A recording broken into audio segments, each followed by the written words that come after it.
už aj počas športovania sú tu pripravené sprievodné akcie a približne chceme 16:30 ukončiť športovú časť. Vyhlásenie výsledkov by malo byť a hneď od 17:00 začínajú koncerty, 5 kapiel do polnoci je pripravený kultúrny program. To je vlastne pre všetkých akcia, čiže aj neorganizovaní, organizovaní hráči, kdokoľvek si môže zahrať.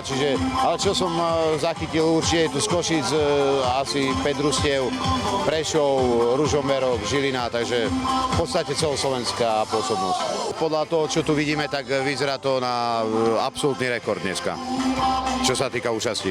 Ja si myslím, že všetci, kto nie je momentálne na dovolenke, tak je to akcia pre basketbalistov a všetkých, kto má rád basketbal, tak sú tu. Čakajú nás majstrovstvá Európy U16 v Debrecene v Maďarsku od 30. júla do 10. augusta.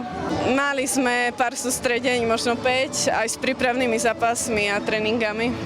Veríme si, aby sme aspoň do toho 10. miesta skončili a chodili sme celé leto individuálne trénovať my 3 spolu. Chodívali sme ráno behávať a strieľať si na koš. Super, dlho som nevidel takýto dobrý streetball. Veľa ľudí, veľa príznivcov basketbalu. Mám to tu rád, je to dobré.